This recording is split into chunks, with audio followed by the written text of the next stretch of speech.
The hiss of the saline wash was a countdown. The scent of silver sulfadiazine filled the corridor, a chemical ghost that clung to the curtains, the nurses' scrubs, the very air itself. It was the perfume of the burn ward, a smell you never forgot. From the doorway, a voice, low and final, whispered a sentence over his swaddled form, a verdict delivered in a hushed, clinical tone. With legs like that, there's no more walking. 7 years later in that same hallway, the sound of a single footstep would challenge that sentence, and a second would begin to tear it down. The debriding tank was a place beyond pain. It was a stainless steel tub where the laws of mercy were suspended. The nurses, their faces hidden behind masks and shields, would lower him in. The water, mixed with antiseptic, would begin its work, and the screaming would start. His name was Ethan Hayes. But he wasn't a person in here. He was a collection of wounds. 80% of his body was a battlefield, and this tub was where they ripped away the dead to save the living. They used sterile cloths and forceps, scrubbing and pulling at the charred tissue. The pain scale went from 1 to 10. His was a 15, a 20, a number that didn't exist. It was a white-hot supernova of agony that consumed thought, memory, everything. He would bite down on the leather strap until his jaw ached, his muffled screams echoing in the tiled room. He would thrash, a fish on a hook, until the orderlies held him down. The only thing that got him through it was a nurse named Maria. She had kind, tired eyes that he could see above her mask. She never flinched. She never looked away. While the others worked, she would hold his hand, one of the few parts of him that was still his own, and she would talk. Not about the pain, not about the procedure. She would talk about the world outside. "It's snowing today, Ethan," she'd say, her voice a steady anchor in the storm of his suffering. Big fat flakes, the kind that stick to the pine trees out in the courtyard. Makes the whole world look clean. He would focus on her voice, on the image of snow on pine trees. He would build a world in his mind where steel tubs and forceps didn't exist. A world where things could be clean again. It was during one of these sessions, when the pain was a roaring, endless ocean, that he felt a shift. He was drowning, sinking into the blackness. He could feel his body giving up. And then he heard her voice, closer this time, a fierce whisper right by his ear. "Don't you dare, Ethan! Don't you dare let this be the end of your story! You fight! You hear me? You fight!" Something in her voice, a thread of pure, unyielding steel, caught him. He grabbed it. He held on. He stopped screaming. He just squeezed her hand, a single, weak pressure, a signal, a promise. "I'm still here." He didn't know it then, but that was the first step. Not with his legs, with his will. In a place designed to break a man, he had found a reason to hold on.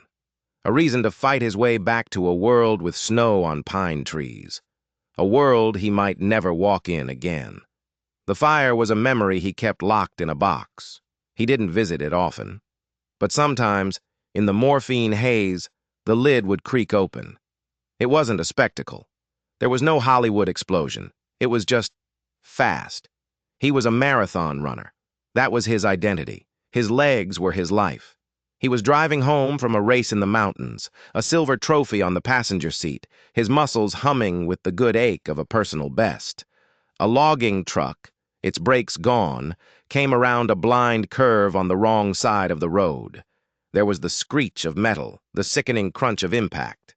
He remembered the smell first. Gasoline, acrid and sharp. He was pinned. His legs were trapped under the crushed dashboard. He remembered the flicker. A tiny orange flower blooming on the engine block. He remembered trying to kick the door open, but his legs wouldn't obey. They were just stuck. The flower grew. It became a garden, then a field. The heat was a living thing, a predator. It melted the dashboard. It consumed the seat. He didn't remember the pain of the fire itself. His mind, in an act of profound mercy, had simply shut that part out. His next memory was of a firefighter's face, a soot-streaked mask of shock, peering in through the shattered window. "We've got a live one!" the face had yelled. Then the jaws of life, the slow, agonizing process of being cut from the wreckage, the hiss of fire extinguishers, and then the cold. A blessed, shocking, incredible cold as they laid him on the snow-covered ground. He remembered looking down at his legs and wishing he hadn't. That's when he had started screaming, and he hadn't really stopped since. The box would slam shut then. He'd push it back into the darkest corner of his mind. But the smell of gasoline, that lingered. A ghost that followed him into every dream, every waking moment. The operating room became his second home. A cold, bright, sterile place where they remade him, one painful piece at a time. He lost track of the surgeries. 10, 15, 20. They were in a constant, desperate race against infection. Every debriding, every graft was a roll of the dice. The grafts were the worst. They would harvest skin from the unburned parts of his body, his back, his scalp, small patches on his chest. They called it a donor site. To Ethan, it felt like they were robbing Peter to pay Paul, creating new wounds to cover the old ones. The pain from the donor sites was a fresh, sharp agony, a stark contrast to the deep, thrumming nerve scream of the burns themselves. They would lay the thin sheets of harvested skin across the raw, exposed tissue of his legs. They'd staple it into place with a sound like a tiny metallic hammer. And then they would wait. Would it take? Would the new skin find a blood supply? Or would it turn gray, then black, and slough off, another failed battle in a long, losing war? The first set of grafts on his left thigh failed. The news was delivered by a surgical resident with eyes that couldn't quite meet his. "We're seeing some signs of necrosis, Ethan. The tissue isn't viable. We'll have to debride it again and start over." Start over. The words were a death sentence. Another trip to the steel tub, another harvest, more staples, more waiting. Despair was a thick, cold blanket. It was easy to sink into it, to just stop fighting. Maria, his nurse, wouldn't let him.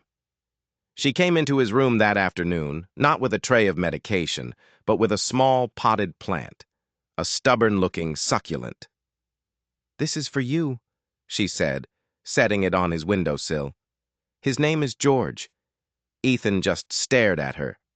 "George is a survivor," she continued, her voice matter-of-fact. "You can forget to water him for a month. You can drop him on the floor. He just keeps on going. He's got grit." She looked at him, her kind eyes serious. "You've got grit too, Ethan. The grafts failed, so we try again, and again, and again, until it works. That's the job. Your job is to have the grit of a succulent." It was the most ridiculous, most profound thing anyone had ever said to him. The grit of a succulent. He looked at the small, tough plant. It was an ugly thing, really. Thick, waxy leaves, no flowers, just a stubborn insistence on being alive. "Okay, George," he whispered after Maria had left. "Let's see what you've got." The next round of grafts took. It was a small victory, a tiny patch of new, pink, fragile skin on a landscape of ruin. But it was a victory. And in the burn ward, you learned to celebrate every single one. The day they took the mirrors out of his room, he knew it was coming. For months, he had existed in a world of reflections. The polished chrome of his bed rail, the dark screen of the television. He'd see a distorted shape, a swaddled mummy, but he hadn't seen his face. Not really. Maria and his physical therapist, a tough, no-nonsense woman named Anya, came in together. Their faces were carefully neutral. "Today's the day, Ethan," Anya said. "We need to see how the grafts on your face are healing, and you need to see too." They had saved his face, mostly. The fire had licked at his jawline, his neck, his ears, but his eyes, his nose, his mouth, they were his, or so they told him. He sat up in bed, his heart a cold, heavy stone in his chest. Maria held up a simple, square-hand mirror. Just remember, she said softly, what you see today is not the final product. It's just a stop on the journey. Scars change. They soften. This is the beginning, not the end. He took the mirror. His hands, wrapped in pressure gloves, were clumsy. The mirror shook. He took a deep breath, and he looked. It was a stranger who had been assembled from parts of the man he used to be. The face was puffy, swollen.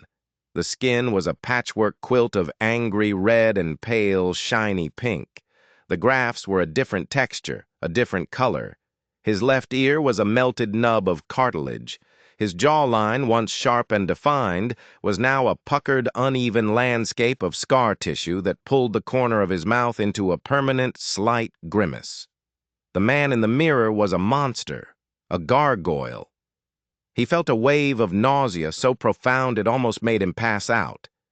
This was his face. This was what people would see for the rest of his life. He didn't say a word.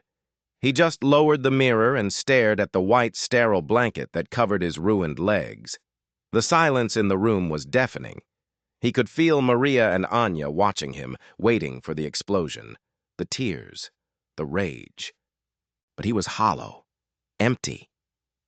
The man he had been was gone, and this new creature was someone he didn't know, someone he didn't want to know. He felt a hand on his shoulder.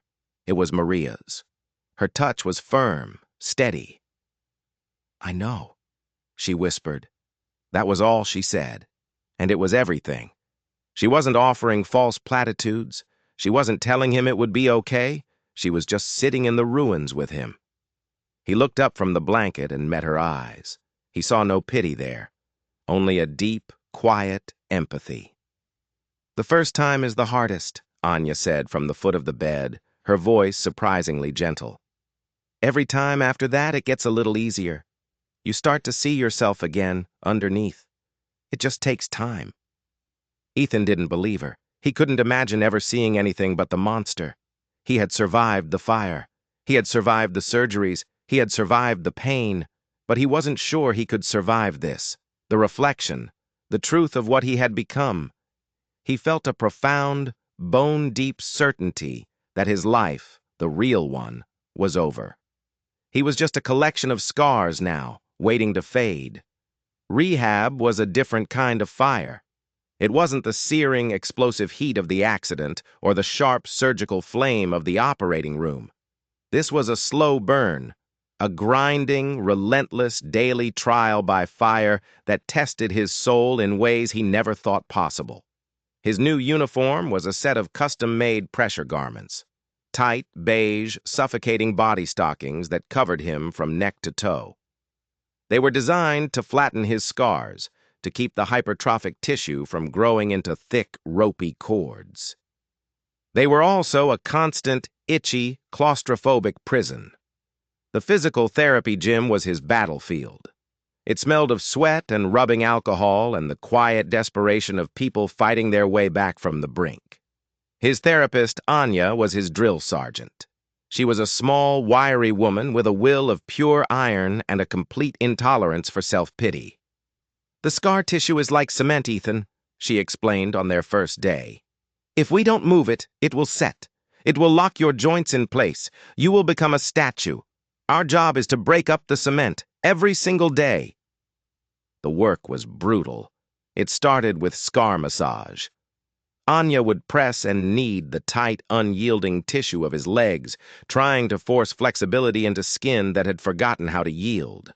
The pain was a deep, tearing agony. It felt like she was ripping him apart from the inside out. He would lie on the table, his teeth clenched, sweat pouring down his face, and fight the urge to scream. Then came the stretches. Anya would slowly, millimeter by millimeter, try to bend his knees, his ankles. The contractures, the tightening of the new skin, fought her every step of the way.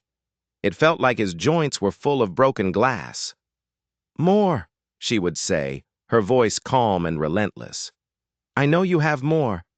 Fight me, Ethan. Fight the scars." Some days, he would just lie there and weep with frustration and pain. The progress was so slow it was almost invisible. A single degree of flexion in his knee, gained over a week of relentless torture, felt like both a monumental victory and a pathetic joke. The man who had once run marathons could not bend his own leg. The gym was a place of small, heroic dramas. He saw other survivors. A young woman with burns on her hands, painstakingly learning to pick up a single pea. An old man, his face a mask of scar tissue, working to regain the ability to smile. They were a silent tribe. They didn't talk much about their injuries. They just acknowledged each other with a nod, a shared understanding of the fire they were all walking through. Slowly, agonizingly, things began to change. The scar tissue, under the relentless assault of massage and stretching, began to soften. The angry red of his skin began to fade to a pale silvery pink. He gained 2 degrees of flexion, then 5, then 10. Each tiny victory was a universe. Maria would visit him in the gym sometimes, on her break. She'd just stand and watch, her presence a quiet source of strength. "Look at you, George," she'd say with a small smile, pointing at him. "Grit." But the biggest test wasn't in the gym. It was in the world outside. His first trip off the ward was for a follow-up appointment with a plastic surgeon in a different part of the hospital. It meant taking an elevator. A public elevator. He wore his pressure garments, a loose-fitting sweatsuit, and a baseball cap pulled low. But he couldn't hide his face. He couldn't hide the scars on his hands. When the elevator doors opened, a woman and her small child were inside. The woman saw him, and her eyes went wide. She instinctively pulled her child closer, a small, unconscious gesture of fear and revulsion that was like a physical blow. Ethan stared at the floor, his face burning with a shame that was hotter than any fire. He wanted to disappear, to be invisible. The little girl, no older than 5, was staring at him, not with fear, with curiosity. She tugged on her mother's sleeve. "Mommy," she whispered, her voice carrying in the small, silent space. "That man looks like a superhero." The mother shushed her, mortified. But Ethan had heard. He risked a glance at the little girl. She was still staring at him, her head tilted. She gave him a small, shy wave. He didn't know what to do. His hands, clumsy in their pressure gloves, felt like useless slabs of meat. But he managed to raise one, just a little. A small wave back. The elevator doors opened, and the woman hurried out, pulling her daughter with her. But the little girl looked back over her shoulder and smiled at him. A superhero. The word echoed in his mind for the rest of the day. He wasn't a monster. He wasn't a gargoyle. To one small child, for one brief moment, he was a superhero. It was a crack of light in a world that had been completely dark. It was a reminder that the story he told himself about his reflection wasn't the only story there was. And it was enough to make him go back to the gym the next day and fight for 1 more degree of flexion. The letter arrived on a Tuesday, a crisp white envelope with the sterile, impersonal logo of his insurance company. It was addressed to the hospital's case management department, but a copy had been sent to him. He opened it, his hands clumsy in the compression gloves. The language was cold, bureaucratic, a dense thicket of clauses and codes. But the message was brutally simple. Further inpatient rehabilitation services are deemed not medically necessary at this time. Benefits for this level of care will be terminated effective in 14 days. They were cutting him off. The reason was buried in the jargon. Patient has reached a functional plateau. A plateau. They had looked at his agonizingly slow progress, the single degrees of motion gained through weeks of torture, and they had decided it wasn't worth paying for anymore. They had decided he was done, given up on. A black, helpless rage washed over him. He had fought so hard. He had endured the steel tub, the staples, the endless stretching. He had just started to believe, just started to see a flicker of a future. And now, a committee of strangers in an office 1,000 miles away had decided his fight was over. He wasn't a patient to them. He was a line item on a budget, an expense to be managed. He crumpled the letter in his fist, the paper a flimsy, pathetic weapon against the monolithic power of the system. His caseworker, a woman named Ms. Jennings, found him sitting in the rehab gym, staring at the parallel bars that were supposed to be his next great challenge. She was a small, bird-like woman in her late 50s, with a reputation for being a bulldog. She held her own copy of the letter. Her lips were pressed into a thin, angry line. "They're wrong," she said, her voice quiet but fierce. "It doesn't matter," Ethan said, his voice hollow. "They have the power. They get to decide." "No," Ms. Jennings said, pulling up a stool and sitting directly in front of him, forcing him to meet her gaze. "They don't. We do." She tapped the letter with a sharp, red-painted fingernail. "This is a first-level denial. It's an automated response, probably triggered by the length of your stay. They're betting we won't fight it. They're betting you'll just give up." Her eyes, magnified by thick glasses, were like a hawk's. "But we're not going to give up. We're going to appeal. And we are going to win." For the next 2 weeks, Ms. Jennings's office became a war room. She was relentless. She marshaled her forces.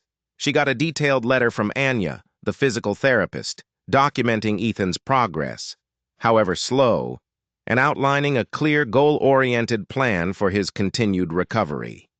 She got a letter from his surgeon, detailing the complexity of his injuries and the necessity of intensive rehab to prevent the crippling contractures that would sentence him to a wheelchair for life.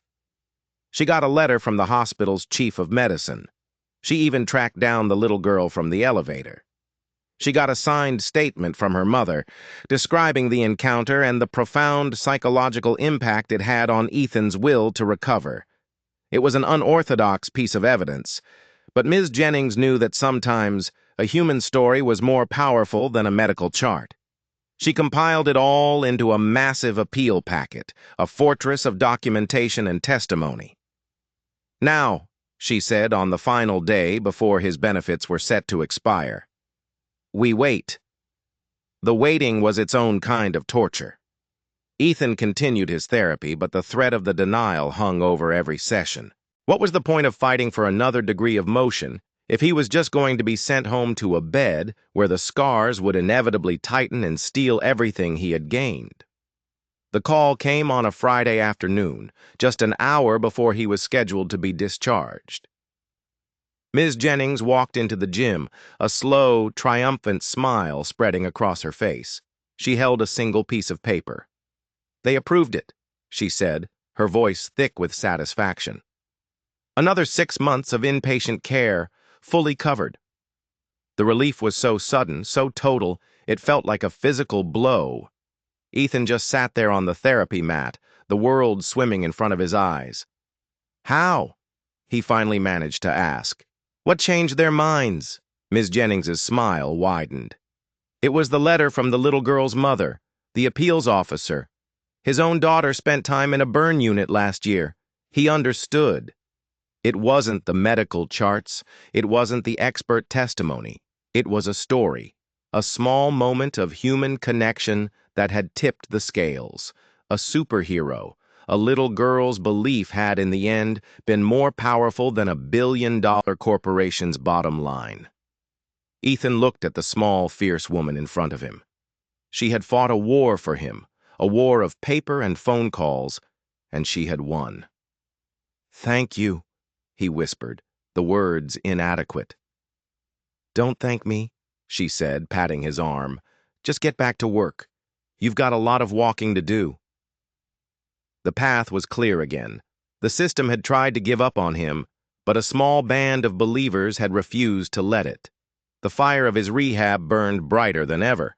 He had been given another chance, and he was not going to waste it. He met David a month later.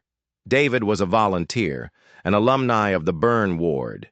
He was in his 60s, a retired firefighter with a face that was a roadmap of old battles and a smile that was surprisingly intact. His hands were a gnarled landscape of scar tissue. He found Ethan in the common room, staring out the window at the rain. "Itchy day, isn't it?" David said, pulling up a chair. Ethan just grunted. The itching was a constant, maddening torment. It was the nerves, regenerating, screaming under the tight pressure of the new skin. It was a sign of healing, they told him. It felt like being eaten alive by a million tiny insects. "They tell you to tap it, not scratch it," David said, his voice a low, gravelly rumble. "Which is like telling a starving man to just smell the bread." He reached into his pocket and pulled out a small, smooth river stone. "Try this. Keep it in the freezer. When the itching gets bad, press the cold stone against the spot. It helps. A little." Ethan took the stone. It was cool and solid in his gloved hand. A simple, practical piece of wisdom that no doctor had ever offered him. That was David's gift. He was a translator. He spoke the language of survival. He taught Ethan the tricks that only a survivor could know. How to sleep with the itching, ice packs and Benadryl. How to manage the nerve pain that shot through his legs like lightning, a specific kind of deep, steady pressure.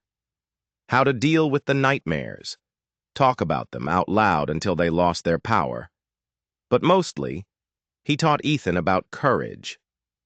"The hardest part isn't the pain," David told him one afternoon. "The hardest part is the mirror. The hardest part is walking back out into a world that doesn't know what to do with you." He held up his own scarred hands. "People are going to stare. They're going to whisper. Kids will point. Adults will look away, embarrassed, and every single time, it's going to feel like a punch in the gut." "So what do you do?" Ethan asked, his voice low. "You have a choice," David said. "You can hide, or you can decide that your story is more important than their comfort." He leaned forward, his eyes intense. "You look them right in the eye. You hold their gaze until they're the ones who have to look away. You don't have to say a word. You just have to be there, unapologetic, unbroken." He paused. "Your face is not a tragedy, Ethan. It's a map. It's a testament to the fact that you walked through hell and came out the other side. Don't ever let anyone make you feel ashamed of that." The words settled deep in Ethan's soul. Unbroken. David became his guide, his mentor, his friend. He was the living, breathing proof that a life after the fire was possible. A different life, yes. A harder life. But a life. Anya pushed him harder. The goal was no longer just flexion. The goal was to stand. The parallel bars in the gym became his Everest. For weeks, they worked on the prerequisite strength. The endless, tedious exercises to fire the muscles in his hips and core. The day came when Anya finally said, "Okay, Ethan, let's try it." The process was a slow, terrifying feat of engineering. 2 nurses helped him transfer from his wheelchair to the edge of the therapy mat. Anya stood in front of him, her hands on his knees.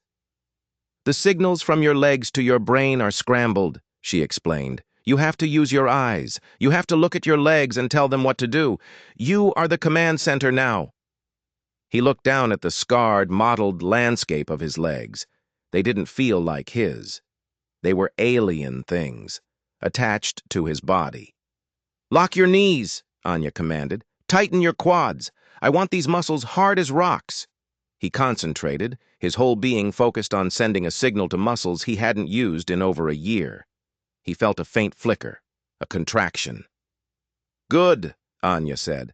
"Now lean forward, push through your arms and stand." He pushed. The muscles in his arms screamed. He could feel his legs shaking, unstable, a foundation of jelly. He was halfway up when the first wave of dizziness hit him. The dysautonomia. His blood pressure was plummeting. The room started to spin. Black spots danced in front of his eyes. "I'm going down," he gasped. "No, you're not," Anya said, her voice a whip crack. "Squeeze your fists. Squeeze your leg muscles. Force the blood back up to your head. Fight it."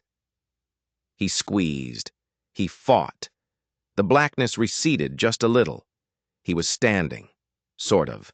He was leaning, propped up, his arms trembling, every muscle in his body screaming. He was drenched in sweat. He felt like he had just run a marathon. He had been upright for maybe 10 seconds. It was the hardest thing he had ever done, and it was the greatest victory of his life.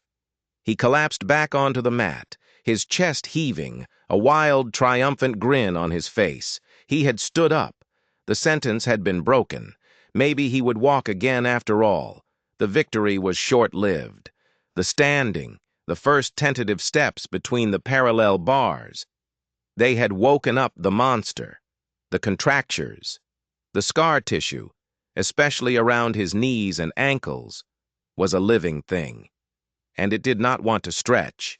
It wanted to shrink, to pull, to lock his joints into a permanent flexed position. Every step forward in therapy was now met with a vicious, unyielding resistance. The pain was different now. It wasn't the sharp fire of new wounds, but the deep, tearing agony of skin and muscle being pulled past their limits. Anya was relentless. She would push him to the edge of his tolerance, and then one step further. But the scars were winning. He was losing range of motion, not gaining it. The surgeon, Dr. Evans, delivered the news with a quiet, clinical gravity. "The scar bands are too thick, Ethan. Physical therapy isn't going to be enough. We need to go back in." The words were a punch to the gut. More surgery. "It's called a contracture release," Dr. Evans explained, drawing a simple diagram on a notepad. "We'll make Z-shaped incisions over the joints. It allows us to release the tension, to break up the scar band and give you more mobility. Then we'll cover the new openings with fresh skin grafts." Back to the operating room. Back to the staples. Back to the fear of graft failure. It was a devastating setback. He had been so close. He had felt the possibility of walking again. And now he was being dragged back into the fire. The surgery was a success, in its own brutal way. When he woke up, his legs were encased in plaster casts, locked in a fully extended position. He would have to stay that way for weeks, to give the new grafts time to heal, to force the joints into a new, straighter reality. The weeks in the casts were a special kind of hell. He couldn't move. He was completely dependent, a prisoner in his own body again. The itching under the plaster was a torment that nearly drove him mad. David, his mentor, was his lifeline. "I had 3 release surgeries on my hands," David told him, showing him the intricate Z-shaped scars that webbed his fingers. "Each time felt like starting over, like I was being punished for trying to get better." He looked at Ethan, his eyes full of a wisdom that only a fellow survivor could have. "This is the part where they really test you," he said. "The fire gives you the scars, but the recovery, that's what forges you. This isn't a setback, son. It's the final tempering of the steel." The casts came off. His legs were a new landscape of scars, a fresh road map of his journey. And they were straight. The rehab started again, from scratch. But this time, it was different. The resistance was still there, but it was less. The new grafts, the released tendons, they allowed for movement that had been impossible before. The day he took his first real step without the support of the parallel bars was a quiet, unwitnessed miracle. It was just him and Anya in the gym, late one afternoon. He stood leaning on a walker. His legs were shaking. "Okay, Ethan," Anya said softly. "Just one. Shift your weight, move the walker, and then move your foot." He did. He lifted his right foot. It felt like it weighed 1,000 pounds. He moved it forward, 6 inches. He put it down. He shifted his weight onto it. It held. He had taken a step. Tears streamed down his face. They weren't tears of pain. They were tears of pure, unadulterated joy. He took another, and another. He had walked. It was a slow, shuffling, agonizingly difficult walk. But it was a walk. He was no longer a man who couldn't. He was a man who could. The journey was far from over, but he had turned a corner, a big one. And now, for the first time, he could see the long road ahead, not as an impossible mountain, but as a path he was finally, truly walking on. The ability to walk changed more than his physical reality. It changed his soul. He started visiting the new arrivals on the ward, the ones still lost in the fog of morphine and shock. He didn't go as a visitor. He went as a guide. He wouldn't talk about his own journey, not at first. He'd just sit with them, a quiet, scarred presence. He'd bring them a cold river stone for the itching. He'd talk to them about the snow on the pine trees. He'd be their Maria.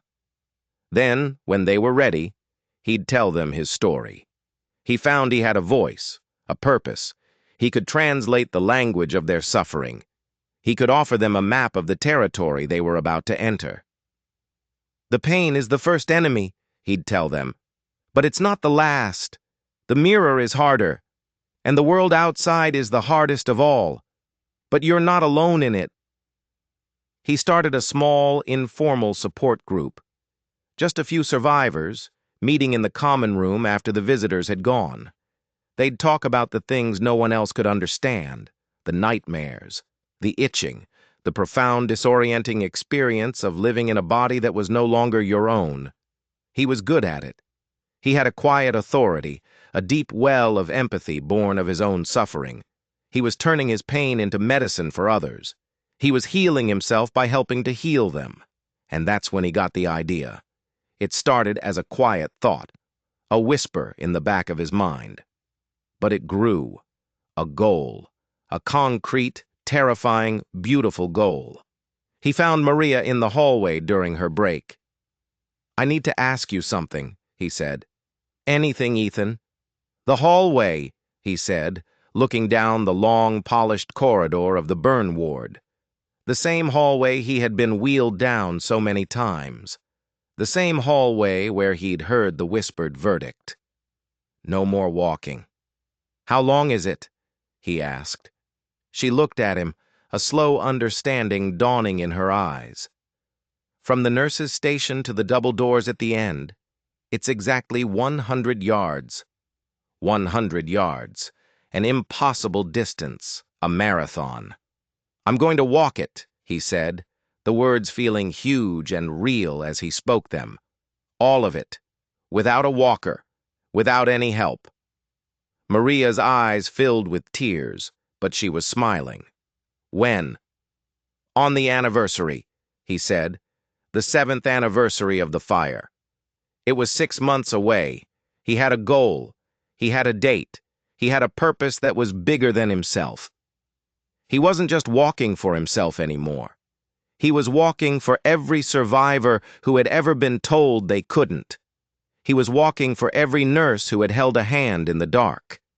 He was walking for David, his mentor. He was walking for Ms. Jennings, the bulldog caseworker. He was walking for the little girl in the elevator. He was walking to reclaim the story. The training was a full-time job. Every day in the gym with Anya was a battle. He moved from the walker to crutches. From crutches to a single cane. He fell. A lot. Each fall was a jarring, painful reminder of his body's new fragility. But he would get back up. Every single time. He had a picture taped to the mirror in his room. Not a picture of himself from before the fire. It was a picture of the long, empty hospital corridor, his finish line. He chose a song, a piece of music that had gotten him through the darkest nights. It was a simple, quiet piano piece. It wasn't a triumphant anthem. It was a song about endurance, about hope. He would play it in his head as he practiced. One step, another step. The rhythm of his own quiet recovery. The day arrived. The 7th anniversary. He woke up with a feeling of profound, terrifying calm. He did his stretches. He put on his pressure garments. He dressed, not in a hospital gown, but in real clothes. A pair of loose-fitting jeans, a soft cotton shirt, and a new pair of running shoes. He wasn't a patient today. He was an athlete. He met Maria at the nurse's station. She was holding a small, portable speaker. She just nodded at him, her eyes shining. Anya was there too, her arms crossed, her expression a mask of professional neutrality. but he saw the pride in her eyes. He took his position at the starting line. The polished floor stretched out before him, a 100-yard river of linoleum. He didn't know what to expect.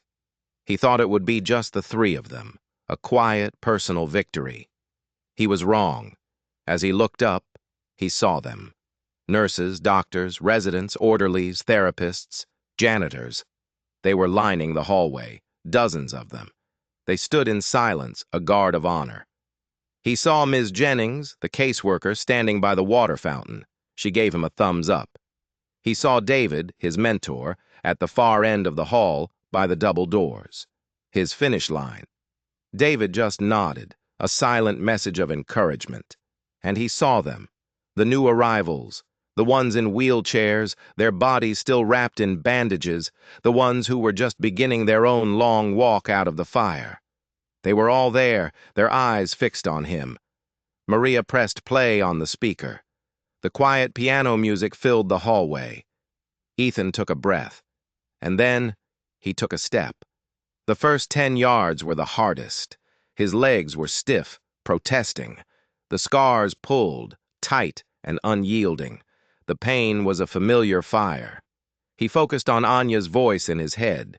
Heel, toe, heel, toe. He focused on the music. He focused on the faces in the hallway. He kept walking. At the 20-yard mark, his dysautonomia kicked in, the dizziness, the graying of his vision. He stumbled, catching himself against the wall. For a terrifying second, he thought he was going to fall. But then he heard it. A single sound. Applause. It started with one person. A nurse. Just a soft, rhythmic clapping. Then another joined in. And another.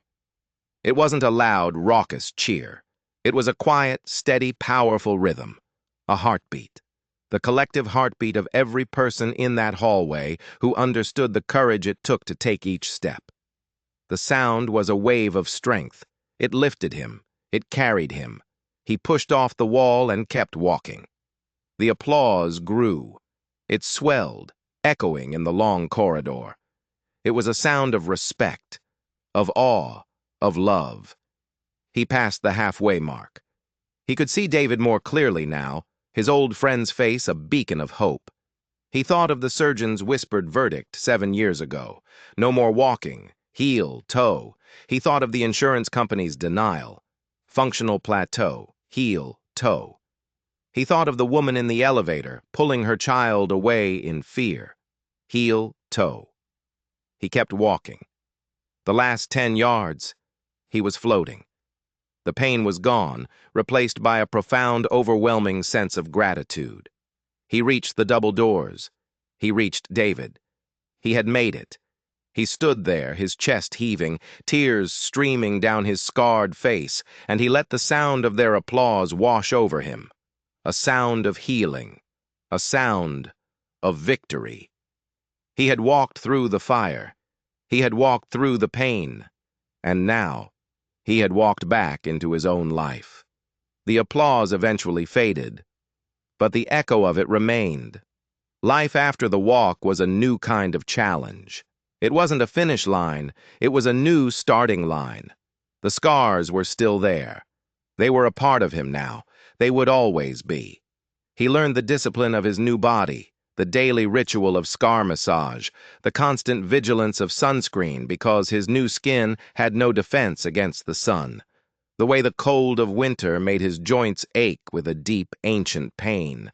There were flare-ups, days when the nerve pain was a screaming devil, days when the fatigue was a lead blanket. But there was no more despair. He knew how to fight now. He had a map. He had a tribe.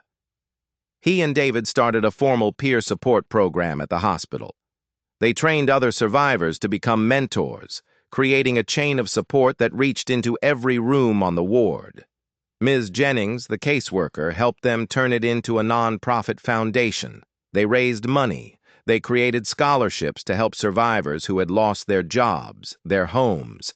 They advocated for better insurance coverage, using Ethan's own story as a powerful weapon against the cold calculus of bureaucracy. He was no longer just a survivor. He was an advocate, a voice for the voiceless. And he reclaimed his joy in small, deliberate, beautiful steps. He went swimming for the first time. The cool water on his skin was a revelation. The scars made him buoyant.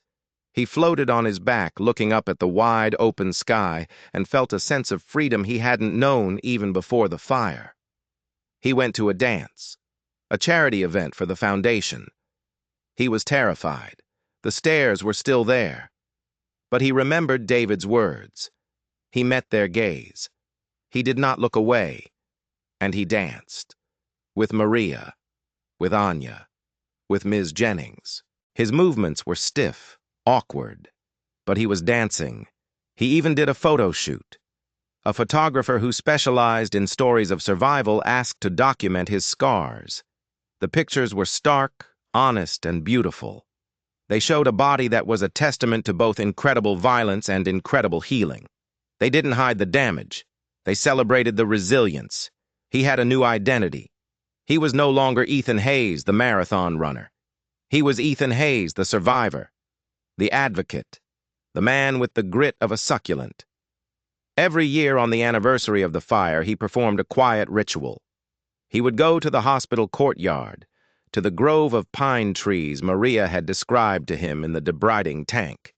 He would light a single candle, not for himself, but for the ones who didn't make it, for the other souls on the ward whose stories had ended in silence. It was a quiet acknowledgement of the thin line between survival and loss. A moment of gratitude for the life he had been given back.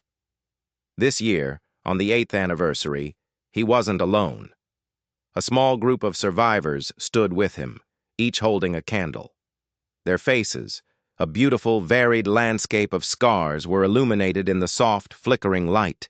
They stood in a circle, a silent tribe, their shared stories a powerful, invisible bond. Ethan looked at their faces, and he saw not tragedy, but strength. He saw the incredible, stubborn, beautiful resilience of the human spirit. His scars were not an ending. They were the beginning of a new story, a story of hope, a story of community, a story that proved that even after the worst fire, new things can grow from the ashes. If you've been moved by Ethan's journey and believe in the power of a single step to change a life, then please hit that subscribe button. Let's continue to share stories that remind us that our scars are not signs of weakness. They are proof that we are stronger than whatever tried to break us. They are not our ending. They are the map of where we have been and the foundation of where we are going next.